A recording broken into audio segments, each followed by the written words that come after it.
ಎಲ್ಲರಿಗೆ ಸ್ವಾಗತ. ನಾನಿವತ್ತು ಗ್ರೀನ್ ಚಿಕನ್ ಕರಿಯನ್ನು ಯಾವ ರೀತಿ ಮಾಡುವ ವಿಧಾನವನ್ನು ತೋರಿಸಿಕೊಡ್ತಾ ಇದ್ದೇನೆ.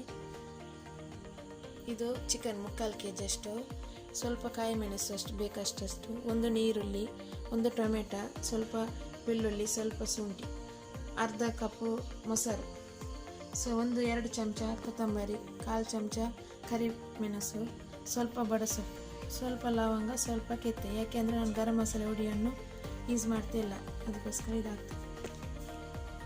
ಈಗ ಇದು ಮಸಾಲೆಯನ್ನು ಫ್ರೈ ಮಾಡ್ತಾ ಇದ್ದೇನೆ.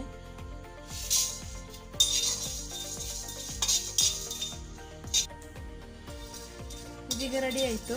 ಕಲರ್ ಸ್ವಲ್ಪ ಕೆಂಪಿಗೆ ಬಂದಿದೆ, ರೆಡಿ ಆಯಿತು. ಇದು ರೆಡಿಯಾಗಿದೆ. ಇದನ್ನೀಗ ಪೌಡ್ರ್ ಮಾಡಿ ತಗೊಳ್ಬೇಕು. ಈಗ ಒಂದು ಚಮಚ ಸನ್ಫ್ಲವರ್ ಆಯಿಲ್ ಹಾಕ್ತಿದ್ದೇನೆ. ಇದರಿಂದ ಗ್ರೀನ್ ಚಿಲ್ಲಿ ಎಲ್ಲ ಮಸಾಲೆಯನ್ನು ಸ್ವಲ್ಪ ಫ್ರೈ ಮಾಡ್ತೇನೆ.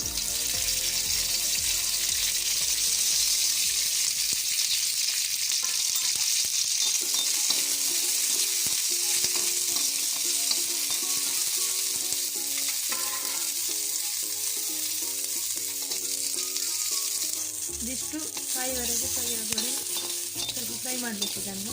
ಇದೀಗ ಆಗ್ತಾ ಉಂಟು. ಇದಕ್ಕೆ ಟೊಮೆಟೊ ಮತ್ತು ನೀರುಳ್ಳಿಯನ್ನು ಹಾಕಿ ಕೂಡ ಸ್ವಲ್ಪ ಹೊತ್ತು ಫ್ರೈ ಮಾಡಬೇಕು. ಮತ್ತು ಒಟ್ಟಿಗೆ ಒಂದು ಮಸಾಲೆ ರೆಡಿ ಮಾಡಬೇಕು. ಇದೀಗ ರೆಡಿ ಆಯಿತು ಮಸಾಲೆ. ಇದನ್ನೀಗ ಮಿಕ್ಸಿ ಜಾರಿಗೆ ಹಾಕಿ ಇದಕ್ಕೆ ಈಗ ಮೊಸರು ಹಾಕ್ತಾ ಇದ್ದೇನೆ. ಈಗ ಇದು ರೆಡಿಯಾಗಿದೆ ಪೇಸ್ಟು. 2 ಚಮಚ ಸನ್ಫ್ಲವರ್ ಆಯಿಲನ್ನು ಹಾಕ್ತಾ ಇದ್ದೀನಿ.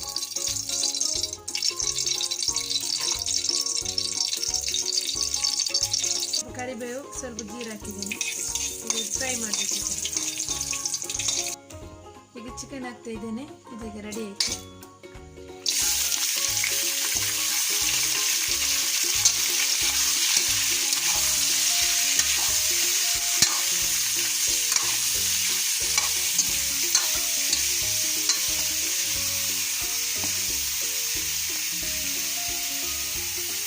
ಒಂದು ಚಮಚ ಅರಸಿನ ಹುಡಿ ಹಾಕ್ತಿದ್ದೀನಿ.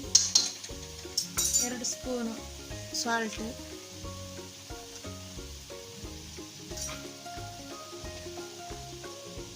ಚೆನ್ನಾಗಿ ಇದನ್ನು ಮಿಕ್ಸ್ ಮಾಡಿ ಈ ಥರ ಒಂದು 1/4 ಗಂಟೆ ಇದನ್ನು ಸ್ವಲ್ಪ ಬಾಯ್ಲ್ ಆಗಲಿಕ್ಕೆ ಬಿಡುವ. ಈಗ ಇದು ರೆಡಿಯಾಗಿದೆ. ಇದಕ್ಕೆ ಈಗ ಮಾಡಿಟ್ಟ ಮಸಾಲೆಯನ್ನು ಹಾಕು, ಗ್ರೈಂಡ್ ಮಾಡಿ.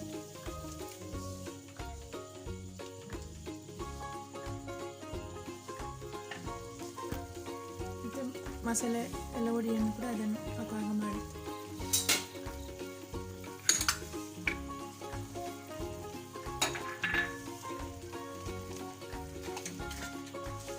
ಇದು ಒಳ್ಳೆ ಮಾಡಿ ಹೀಗೆ ಮಿಕ್ಸ್ ಮಾಡಬೇಕು.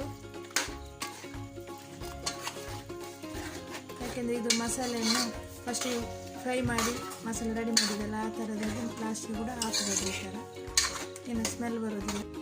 ಇದೀಗ ರೆಡಿಯಾಗಿದೆ ಚಿಕನು ಪದಾರ್ಥ. ಈಗ ಗ್ಯಾಸ್ ಆಫ್ ಮಾಡ್ಬೋದು.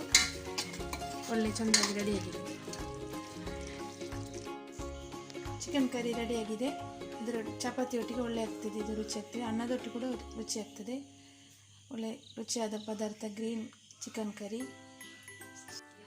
ಈ ವಿಡಿಯೋ ಇಷ್ಟ ಆದರೆ ಲೈಕ್ ಮಾಡಿ, ಶೇರ್ ಮಾಡಿ, ಸಬ್ಸ್ಕ್ರೈಬ್ ಮಾಡಿ. Thank you.